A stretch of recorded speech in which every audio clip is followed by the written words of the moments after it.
the door? Maybe.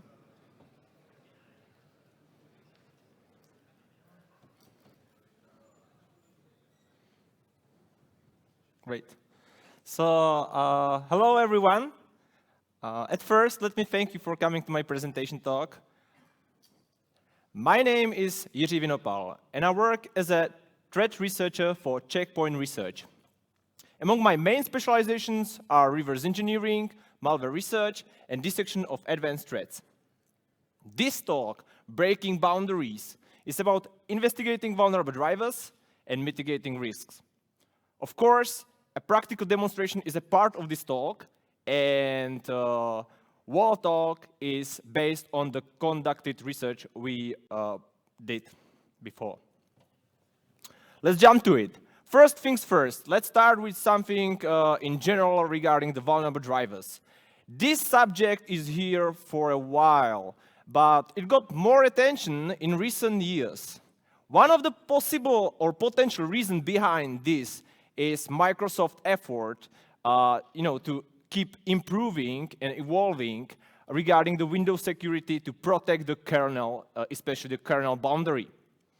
And because of that, it becomes much harder to cross the boundary from user mode to kernel mode. And the attacker's perspective is relatively simple and straightforward. Gaining kernel privileges is basically the same as owning the system. And because of that, driver exploitation became their prioritized approach. Why they are exploiting the drivers? Well, they actually need to do it to reach some capabilities that are not reachable from user mode. We are talking here about capabilities like creation of rootkits, mini-filter drivers, EDR killers, elevation of privileges, and digital signature enforcement bypass. Digital signature enforcement bypass is basically loading unsigned driver. And maybe something about mini-filter. I suppose that majority of you know some tool which is using a mini-filter. So, for example, very well-known tool called Procmon, which is a part of System Internal Suite, is using a mini-filter driver, passive mini-filter driver, because it just monitors the system behavior. But there are also active mini-filter drivers, and they serve the same purpose, like they are monitoring system behavior, but the active one can also modify that. And recently, a new project was created. It's located on GitHub, on publicly available space. And this project is called LOLDrivers. And very briefly describe that as the largest database of known to be vulnerable drivers. Despite the fact that it's strictly focused on defensive measures, such a huge database of known vulnerable drivers accessible from public space also opens some doors for offensive operation and for the attackers. There is actually nothing easier for attackers than wait for some latest contribution like newly added driver and abuse that sooner than some protection are applied into the security products. Well, we have like hundreds of known to be vulnerable drivers in the LOLDrivers project, publicly accessible place, and it should raise some questions like, why are there so many, and what might be causing them to be vulnerable? Another question is like, why are some drivers prone to crossing security boundaries and some not? And the other question is, do the vulnerable drivers have something in common? And can we use it or address it for mitigation and remediation? Of course, these are questions I'm going to target and answer during this talk. Something regarding the background and the key findings. A lot of research has already been conducted related to vulnerable drivers. The majority of them were primarily educational, some one-on-one steps for reverse engineering or proof of concept to exploit some vulnerable driver. But those that stand out usually try to target some unique approach for mass hunting of vulnerable drivers. They mostly focus on logical bugs in relation to physical memory mapping. What you can imagine behind this is physical memory mapping. They try to exploit some bugs in drivers to write or read from kernel space. But this kind of research hit a critical moment. And that was during the manual verification.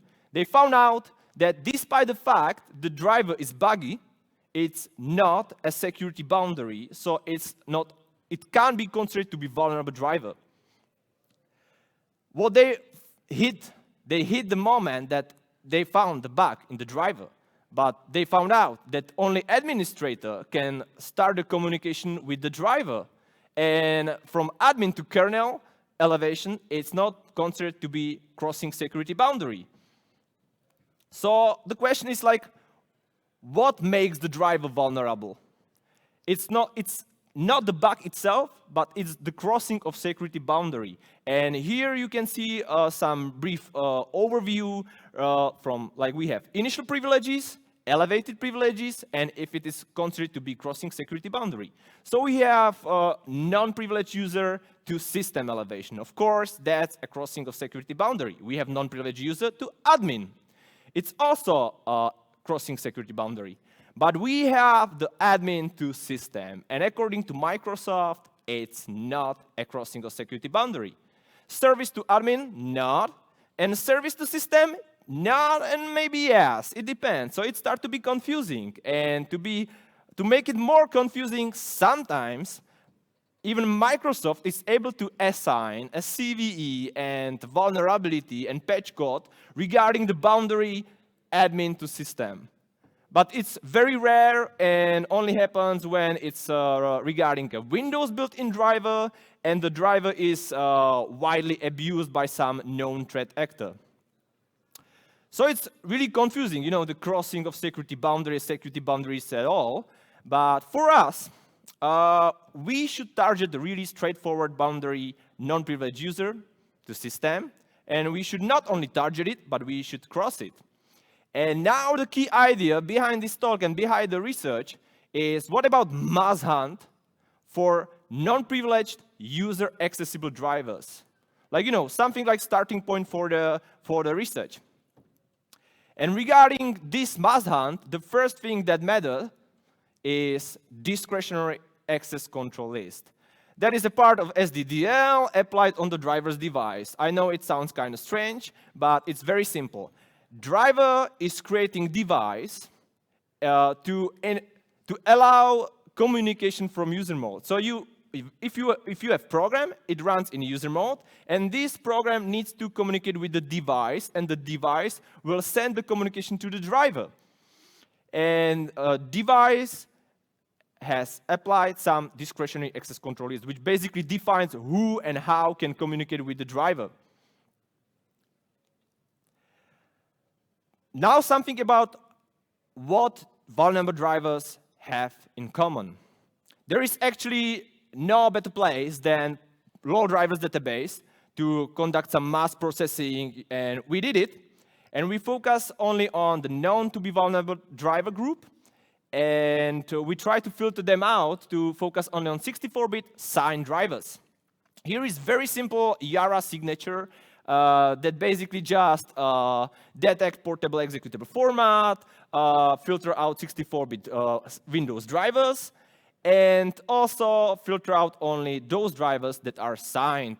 It's not a real verification, because a real verification needs to communicate online and check the revocation status and other, and Yara is like static signature scanning. But still, it's a verification like that the signature is there and the hash is matching. With that, we get to the interesting starting point. We had like 924 known to be vulnerable 64-bit signed drivers. We very quickly find out that 90% of them are accessible by non-privileged users. So they're prone to crossing the security boundary from non-privileged user to system. And it can be considered as a design flaw if you can combine this non-restricted accessibility with capabilities of the driver that can be abused to commit privileged operations. That is actually what makes the driver vulnerable. Not just that the driver is accessible, but also that the driver has some capabilities that are accessible from the user mode, and they can be abused to commit some privileged operation. And there is a question like, what makes the driver accessible by non-privileged users? So we went over those 924 drivers, and we found some repetitive design flaw in the code that basically we summarized into main 3 scenarios. First scenario is about when the device is created with no discretionary access control list at all via direct usage of IOCreateDevice function. IOCreateDevice function is a kernel function that is responsible for creating a device, but unfortunately, this function does not allow discretionary access control list to be specified. And because of that, Windows is so helpful, and it will assign a default discretionary access control list, which is basically open to everyone, like allowing communication from everyone. We have second scenario when the devices are created with a weak discretionary access control list via function IOCreateDeviceSecure. Despite the fact Windows think that this is the more secure version of function, you can notice the secure word. If we specify weak discretionary access control list, it means that the created device can be also accessible by less privileged users, and we have other problem. And the last, but the most significant scenario is here regarding the creation of devices with strong discretionary access control list via IOCreateDeviceSecure, but without a special flag called FileDeviceSecureOpen that is a part of device characteristics. So normally the driver is calling a function IOCreateDeviceSecure, and one parameter to this function is called device characteristics.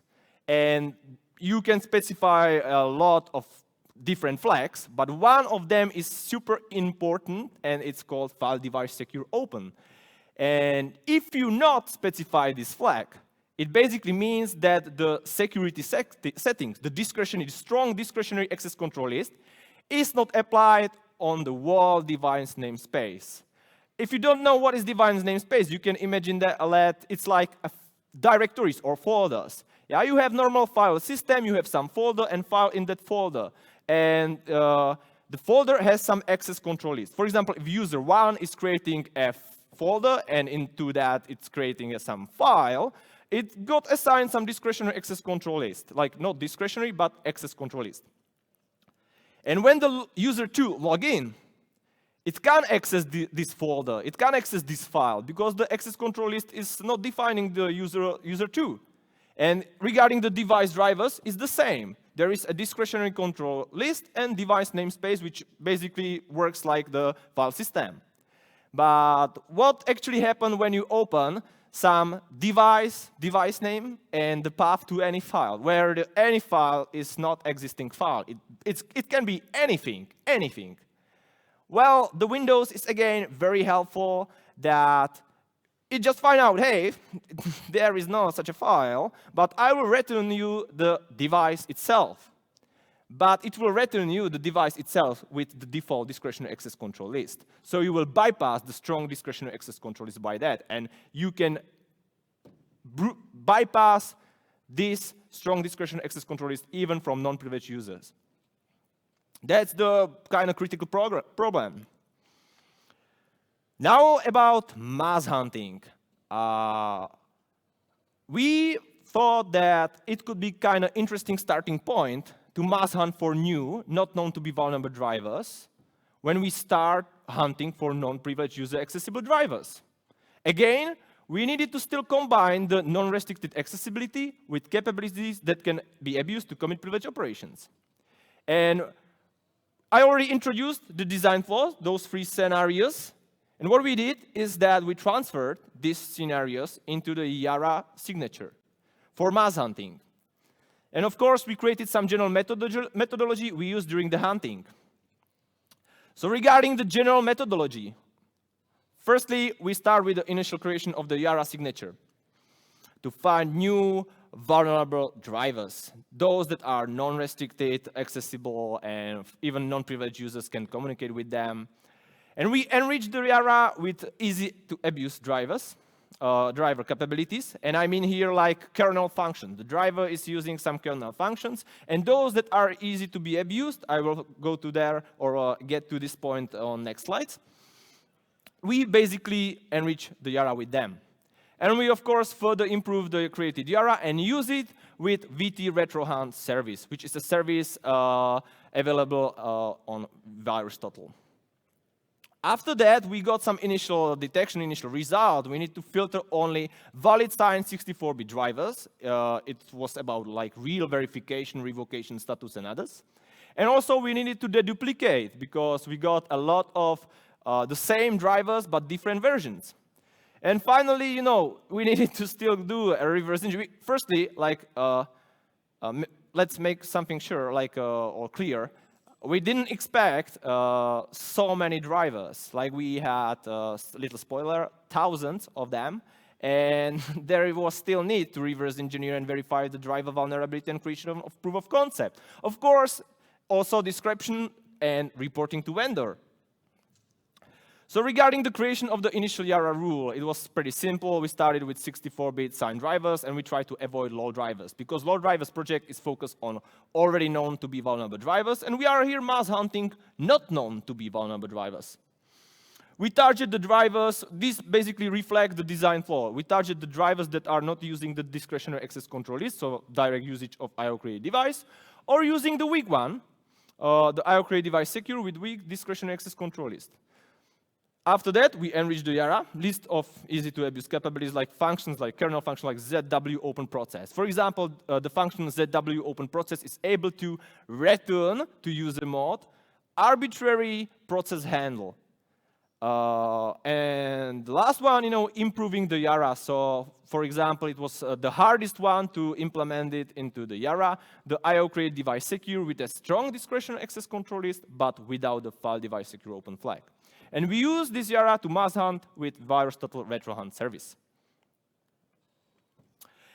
Now, the example of the Yara we used for the mass hunting, here we defined just the strings of capabilities and weak discretionary access control lists. And of course, these are just strings. We needed to put them into some logic. And the logic is not really sophisticated. Again, we are detecting portable executable formats. We are detecting 64-bit Windows drivers. And here comes the logic.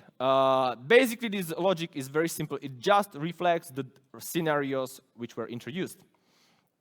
Like IO create device, direct usage of IO create device, or IO create device secure with combination of weak discretionary access control list. We are filtering out only signed drivers, and we are avoiding the LOLDrivers database.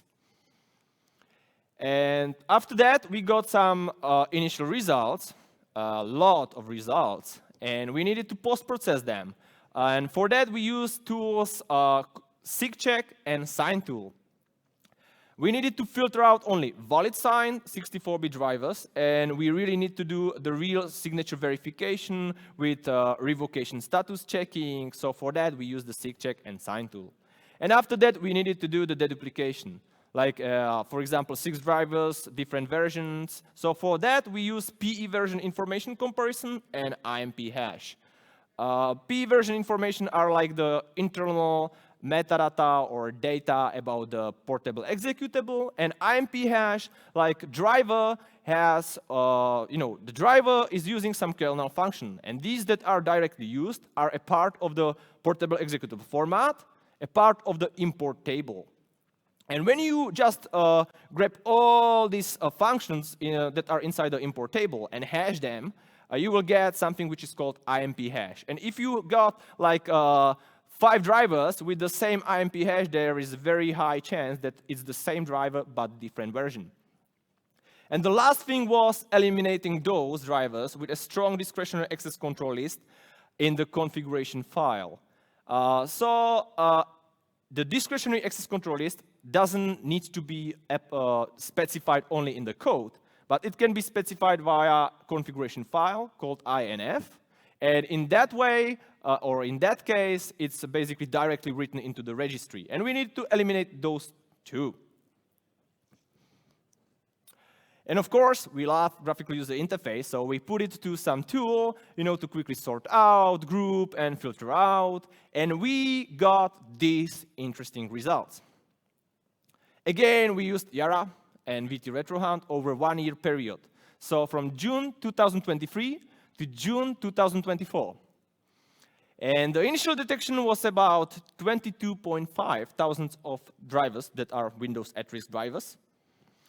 After some verification, like signature verification, we got 4.4 thousands of drivers. And after the deduplication process, we got almost 2,000 drivers. And these drivers were all signed by Microsoft, and all were vulnerable. And there was still the need of manual verification, proof of concept, which is impractical and barely possible to do it on 2,000 drivers.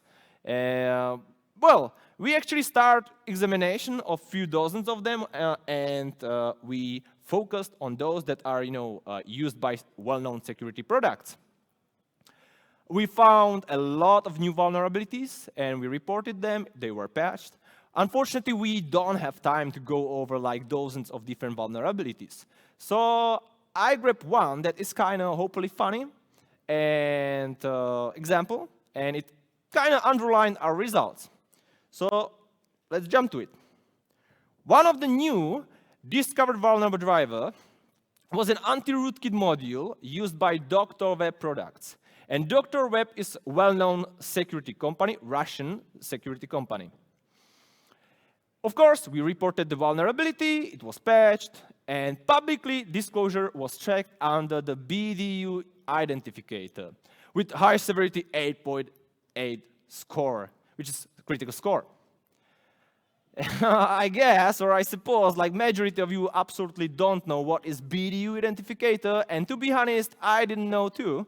Well, in this case, Dr. Web is Russian-based company. And every vulnerability in Russia is handled by Russian version of MITRE. And they have also Russian version of CVE, which is called BDU. So basically, BDU is very almost similar, almost the same like CVE, but there is one difference, that you really can't use BDU to improve your LinkedIn profile because nobody cares and nobody knows. Let's get back. We found out that all main products from Dr. Web are exploitable because they are using the anti-rootkit driver. And the impacts are local privilege escalation, arbitrary read-write kernel user mode access, which they basically mean write whatever, wherever, and arbitrary process termination. Now regarding the vulnerable component, it's 64-bit valid signed Windows kernel device driver. Surprise, there is no internal name, no description. So regarding the P version information is like absolute emptiness. Still signed by Microsoft. Yeah, like when you check this picture, something like this, normally rootkit actually looks like this. But in this case, it's anti-rootkit.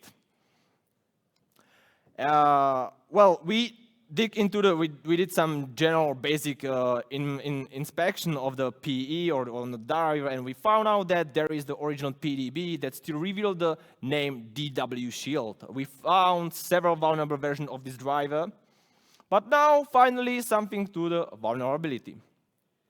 Well, the driver is using directly IO create device, so there is no discretionary access control list. But Dr. Web probably knows that, and they implemented custom protections, restricting the access to driver's device. Spoiler, we bypassed all of them.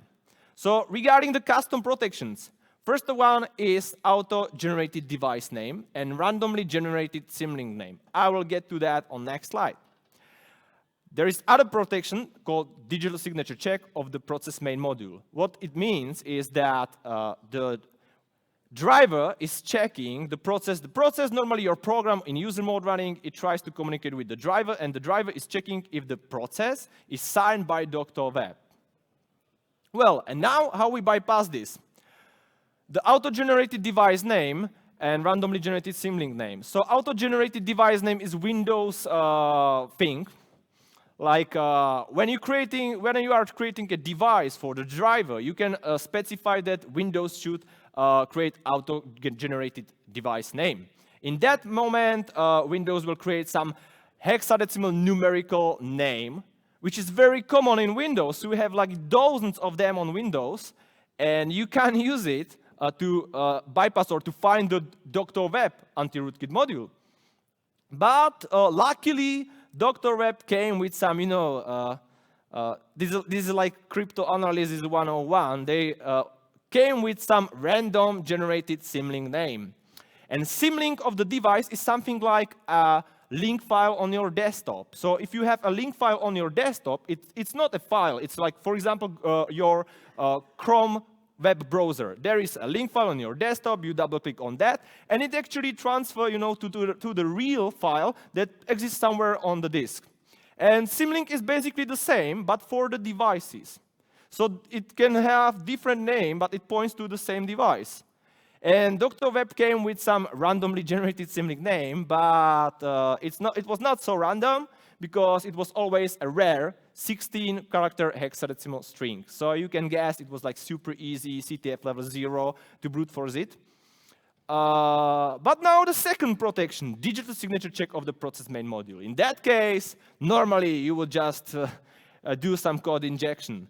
Like, I mean that you would normally spawn some component of Dr. Web, like some executable, in a sleeping mode, that it will be sleeping, you will inject the code, you will resume the process, and it will communicate in the context of the Dr. Web sign component. But in this case, you are fighting with a security product that totally destroyed all kind of code injection methods, and they really did well.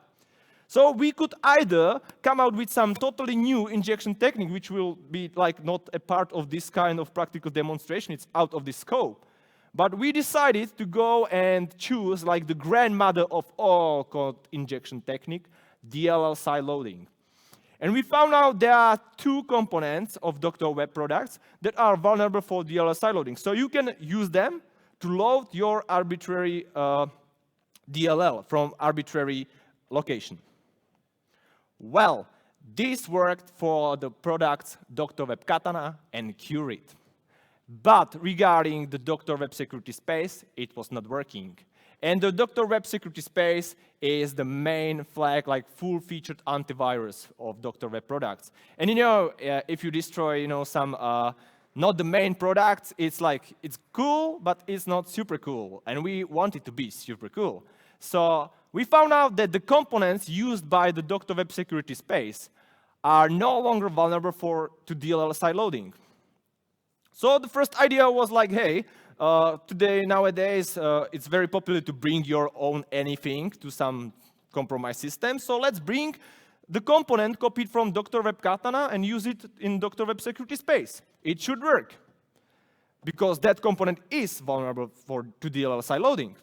But still, it was not working. What we got was like a super strange pop-up window that looked like totally AI generated, and it's called like literally telling you bad image.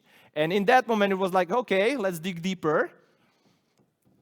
And we quickly find out that Dr. Web security space added a custom protection called module caching. It's a proprietary protection. It's a very cool one, like preventing against DLL side loading. And what it means that Dr. Web components, those components of Dr. Web security space, load only verified DLLs signed by trusted authorities, only by Dr. Web or Microsoft. And once those DLLs are verified, they are added to module cache.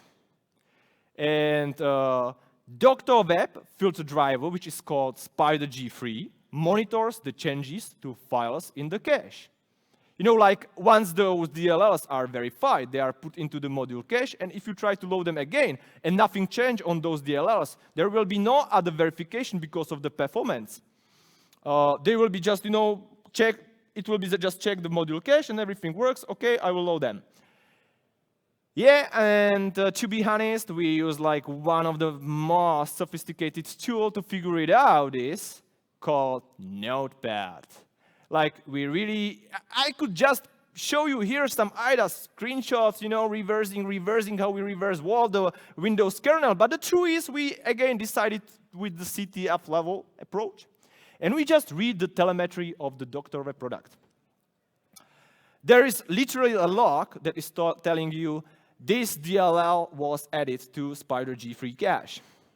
So we just kept reading the logs, and we found out that sideloading a custom DLL from custom location failed.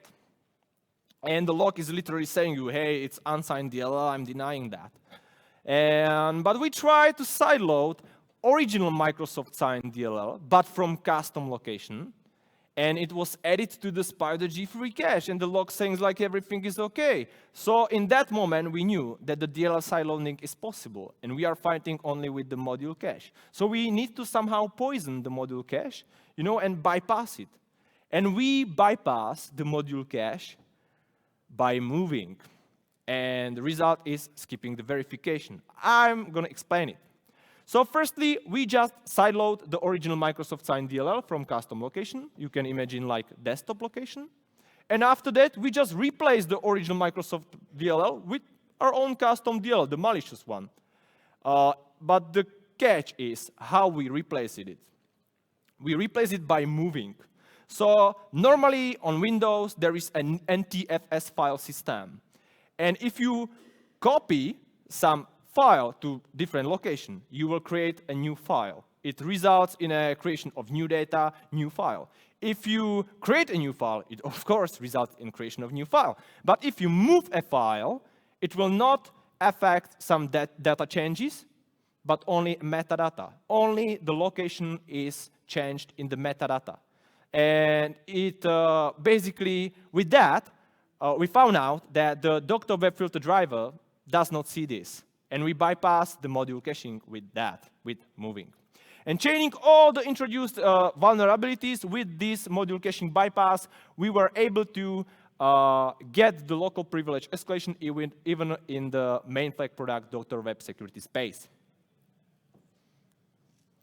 Now something about the mitigation and remediation, like that steps that need to be taken from the developer's perspective. It's very, very simple. Like first of all, not exposing any drivers functionalities that allow privilege operation to non-privileged user. But, you know, whenever you are deciding that you need a kernel module like device driver, it usually means that you need some operation, you know, that allows privilege operations. So in that case, you need to restrict the access, like using IO-create device secure function and strong discretionary access control list to allow the communication with the device driver only for administrator and systems. Or you can also explicitly set the strong discretionary access control list in registry via the INF configuration file.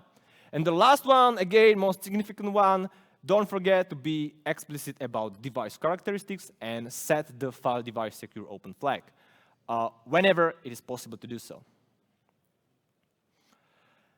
When we went over, you know, those few dozens of detected, newly detected vulnerable drivers that belong to well-known security products, we put together some overview of their custom protection they usually applied.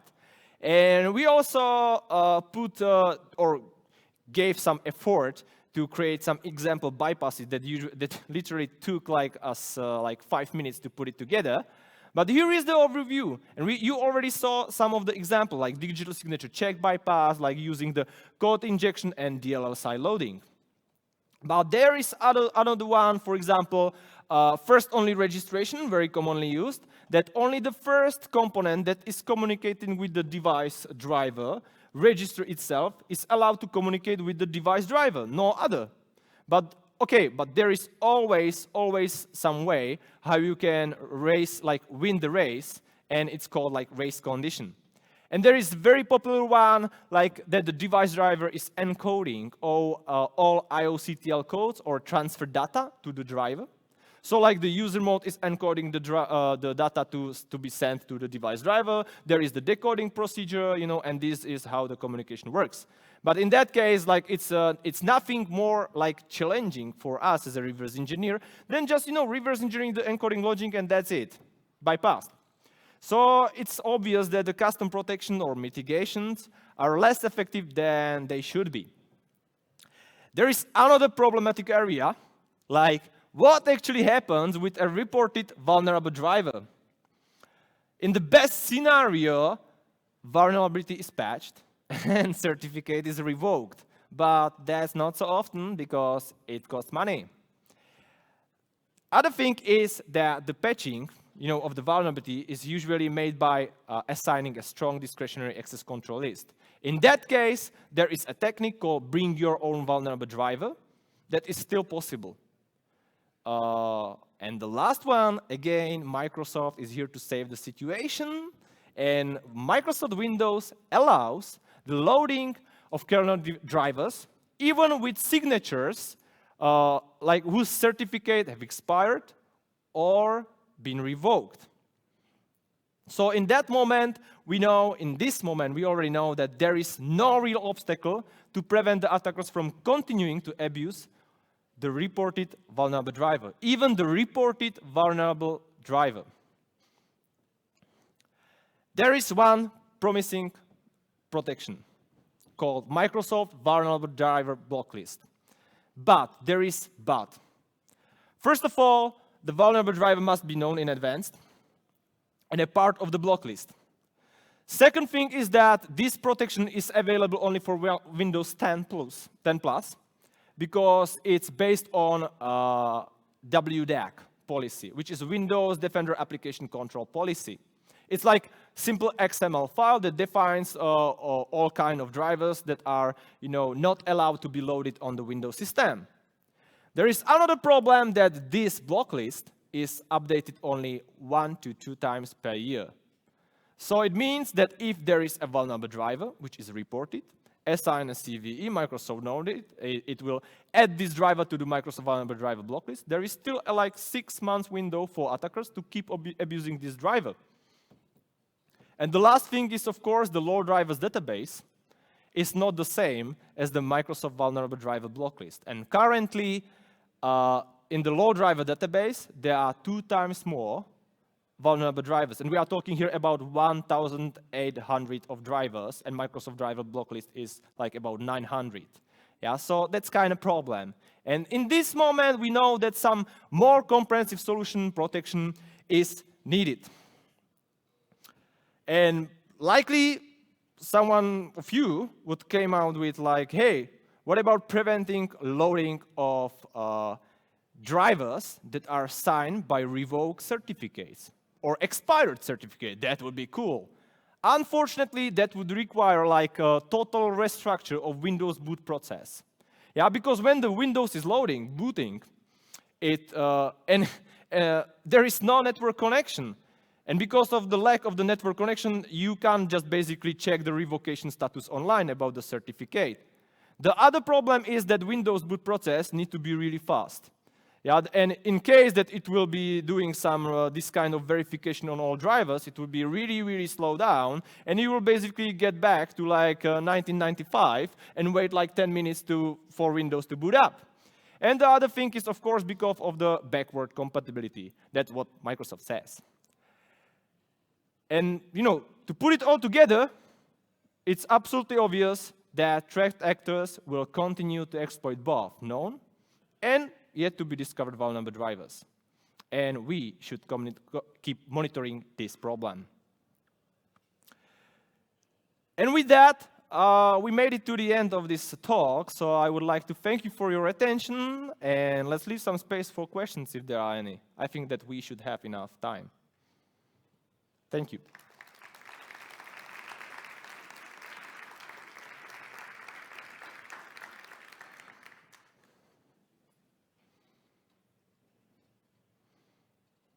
No questions? Okay, thank you.